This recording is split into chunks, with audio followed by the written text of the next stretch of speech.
আপনি কি সর্বোচ্চ কম দামে গরু কিনতে চাচ্ছেন আমাদের সীমান্ত এলাকার এই বাজারে এসে? তাহলে এই ভিডিওটি অবশ্যই আপনার জন্য খুবই ইম্পর্টেন্ট হতে পারে।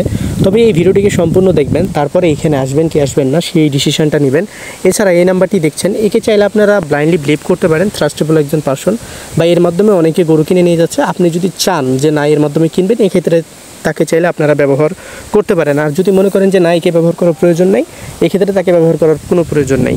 এছাড়া এই বাজারে কীভাবে আসবেন এটি জানতে হলে আমাদের এই ভিডিওটিকে সম্পূর্ণ দেখতে হবে। ইনশাল্লাহ আমরা সর্বোচ্চ ভালো কিছু জানানোর চেষ্টা করবো এই ভিডিওটির মাধ্যমে আপনাদেরকে। আসসালামু আলাইকুম আমার সকল প্রাণপ্রিয় ভাই ও আমার সকল বন্ধুরা, আপনারা সকলে কেমন আছেন? আশা করছি আপনারা সকলেই ভালো আছেন এবং সুস্থ আছেন আর আমার এই ভিডিওটিকে দেখতেছেন। তো মূলত অনেকেই অনেক কিছু বলে থাকে আমার এই ভিডিওর কমেন্ট বক্সে।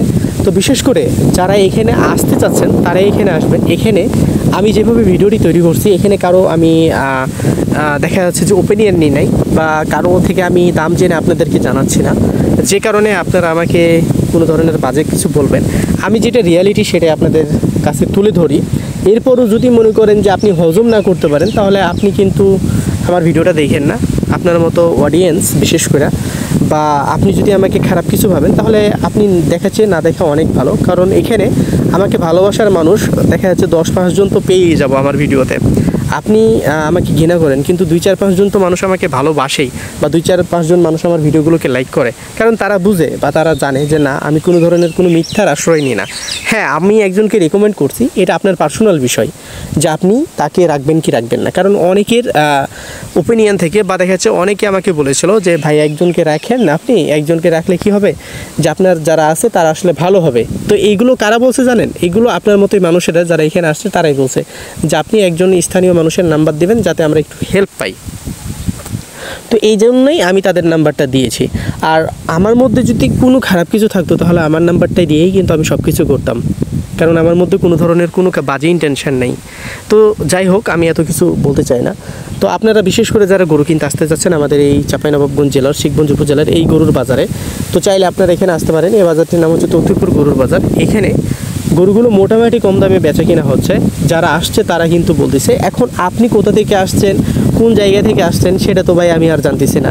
তো আপনি এসে যদি এখানে হুট করে এসে যদি বলেন যে গরুর দাম বেশি এখানে, তাহলে এটা হতে পারে, এটা অস্বাভাবিক কিছু না। আপনার এলাকাতে মানুষ যে গরু কিনতে যে কিন্তু ঘুরে আসে, সবাই কিন্তু একটা জায়গাতে গরু কেনার জন্য গেলে কিন্তু সবাই গরু কিনতে পারবে না।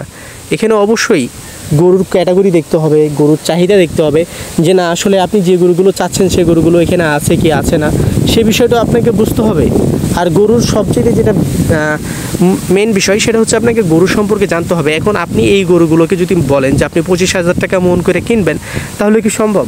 বাংলাদেশের কোনো বাজারে কি এখন 25,000 টাকা করে গরুর মাংসর মন চলতেছে? যেখানে চলতেছে আপনি সেখানে যাইতে পারেন। যদি এরকম কেউ আপনাকে ভিডিও দেখায় যে না 25,000 টাকা করে মন চলতেছে, আপনি সেখানে যান।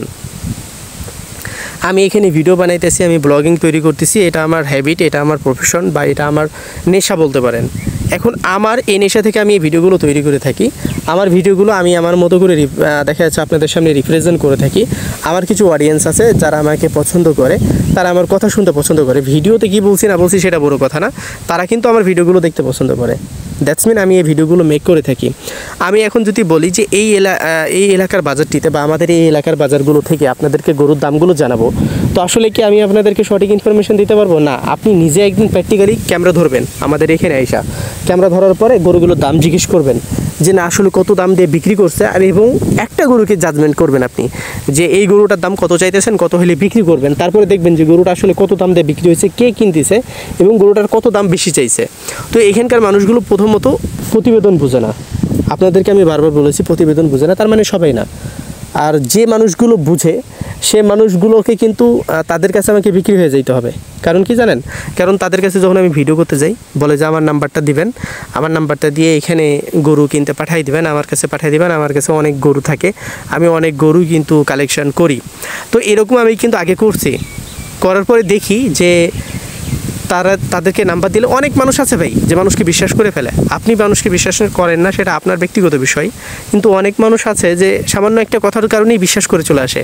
কারণ বিশ্বাস এখনও আছে তাই বলে পৃথিবী আছে, বুঝেন নাই? তো এইরকম বিশ্বাস মানুষ কিন্তু আমাকে করে, অনেক মানুষ আছে। আপনি বিশ্বাস করেন বা না করেন সেটা আপনার ব্যক্তিগত বিষয়, আমাকে বিশ্বাস করতে হবে এমন কোনো কথা না। দেখেন এখানে আমি বলি 28, 29, 30, 31 করে মন চলতেছে গরু।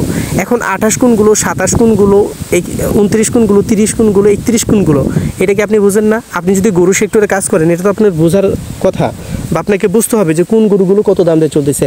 আর আপনি যদি গরুর বিষয়ে আসলেই বুঝেন যে না আমি গরুর বিষয়ে বুঝি, আমি একজন গরুর লাইনে প্রফেশন একজন পার্সন, তো আসলেই আপনি যদি একজন প্রফেশন পার্সন হন, বাংলাদেশের সর্বোচ্চ হাইস্ট বাজার থেকে আপনি গরু কিনতে পারবেন। যেখানে সর্বোচ্চ কম বেশি দামে বেচা কেনা হচ্ছে গরু, সেখান থেকে আপনি আপনার মুনাফাটা রেখে গরু কিনে ফেলতে পারবেন। আর আপনি যদি গরুর সম্পর্কে ধারণা না রাখেন, তো বাংলাদেশের সর্বোচ্চ কম বাজারটা, যেটা হচ্ছে যে সর্বোচ্চ কম দামে গরু বেচা কিনা হয়, সেখানে যে আপনি বলবেন যে গরুর দাম বেশি। তো এ হচ্ছে আসলে মূল বিষয়, আপনাকে গরু সম্পর্কে জানতে হবে। যেমন এই গরুটার দাম আমি আপনাদেরকে বলে দিলাম 1,38,000 থেকে 1,40,000 টাকার মধ্যে বিক্রি হবে। এখন এই গরুটা যদি আপনি এসে বলেন যে না ভাই এই গরুটা 90,000 দেন, দিবে? এখন আপনি যদি বলেন যে না এই গরুটার দাম আমি কম দেখেছি, কম কোথা থেকে দেখালাম, এই গরুটাকে এর চেয়ে বেশি দাম দিয়ে আপনি কিনতে চান, তাহলে আপনি কিনবেন। আপনার যদি এরকম মনে হয় যে না এই গরুটার দাম আমি কম বলেছি, আপনি বেশি দাম দিয়ে কিনবেন। আমার তো কোনো সমস্যা নেই। আমার কি কোনো সমস্যা আছে? সমস্যা নেই। আপনি এখানে আসেন, আগে দেখেন। আপনি যদি গরুর বিষয়ে বুঝেন, গরুর বিষয়ে জানেন, তাহলে এখানে এসে দেখেন। আর আমাকে কিছু বলার আগে অবশ্যই ভাববেন যে আপনি কাউকে ছোট করতে যে আপনি নিজে ছোট হয়ে যাচ্ছেন, আপনি নিজের বংশের পরিচয় দিয়ে দিচ্ছেন যে আপনি কোন বংশের মানুষ, বা আপনার মা বাবা আপনাকে কী শিক্ষা দিয়ে মানুষ করেছে। আমি কি আপনাদেরকে কখনো প্রলোভনমূলক কথা বলেছি? যেটা রিয়ালিটি সেটাই চলতেছে। এখন যদি মনে করেন যে না 30, 31, 29, 28 আমি গরু কিনবো না, আমি এর চেয়ে বেশি দাম দিয়ে গরু কিনবো, তো সেটা আপনার পার্সোনাল বিষয় ভাই। আমাদের এখানে যেটা অ্যাভেলেবল চলতেছে আমি তো সেটাই আপনাদেরকে বলতেছি। এখন আমি একজন মানুষকে রিকমেন্ড করছি, আপনি যদি চান যে না তাকে আপনি ব্যবহার করবেন, এক্ষেত্রে তাকে ব্যবহার করবেন। যদি না মনে করেন যে না একে আমার দরকার নাই, এ একজন দালাল, একে আমার দরকার নাই, আমি একে ব্যবহার করব না, তাহলে আপনি না করলেন। এখানে তো কাউকে খারাপ করে ছোট করে কিছু বলার নাই। আপনি নিজেকে যদি মুসলিম মনে করে থাকেন, আমার যদি কোনো বিষয়গুলো আপনার খারাপ লেগে থাকে, আমার যদি কোনো বিষয়গুলো আপনার বাজে লেগে থাকে, তাহলে আপনি পার্সোনালি আমাকে ইনবক্স করেন। আপনি আমাকে ইনবক্স করে বোঝান, যেহেতু আপনি আমাকে ভালোবেসে আমার ভালো চাচ্ছেন বা আপনি আমার খারাপ চাচ্ছেন, তো আপনি আমাকে বলেন যে আমার এই ভুলগুলো আমাকে শুধরাতে হবে, তাই না? আপনি আমাকে পার্সোনালি বলবেন, আপনি পাবলিকলি বলবেন কেন? আর এছাড়া যেটা হচ্ছে সর্বোচ্চ বড় কথা, আপনি তো আমার এখানে এসে ক্ষতিগ্রস্ত হন নাই, আমার মাধ্যমে এসে ক্ষতিগ্রস্ত হন নাই যে আপনি আমাকে বাজে কথা বলে যাবেন। এই ধরনের কাজ কখনোই করবেন না। আমি আজকে সোশ্যাল মিডিয়াতে আছি, কালকে হয়তো বা আপনি না আসলে আপনার ছেলে আসবে, তাকেও কিন্তু এরকম একদিন বাজে কথা বলবে। তো অবশ্যই কাউকে বাজে কিছু বলার আগে 100 বার ভাববেন যে এই বাজে কথা বলার ফলে তার মনে কি ইফেক্ট পড়বে, বা সেই বিষয়টাকে কেমনভাবে নেবে। দিন শেষে আপনি একজন মুসলিম, আমি একজন মুসলিম। তো মুসলিম কখনো একজন মুসলিম আরেকজন মুসলিমকে কখনো গালি দিতে পারে না, বাজে মন্তব্য করতে পারে না। আপনার যদি বাজে ধারণা থাকে এখানে আসার দরকার নেই। এটা হচ্ছে আসলে মূল কথা। তো যাই হোক, ভালো থাকবেন, সুস্থ থাকবেন। এখানে কোনো ধরনের মিথ্যার আশ্রয় নেওয়া হচ্ছে না। যদি মনে করেন যে না এখানে এসে গরু কিনবেন, গরু কিনতে পারেন, অনেক গরু আছে এখানে। তবে দিন শেষে একটাই কথা, আপনি যদি গরু কিনতে পারেন বাংলাদেশের সব জায়গাতেই কিনতে পারবেন। আপনি যদি গরুর বিষয় না বোঝেন, বাংলাদেশের কোনো প্রান্তে যেই গরু কিনতে পারবেন না। তো ভালো থাকবেন, সুস্থ থাকবেন।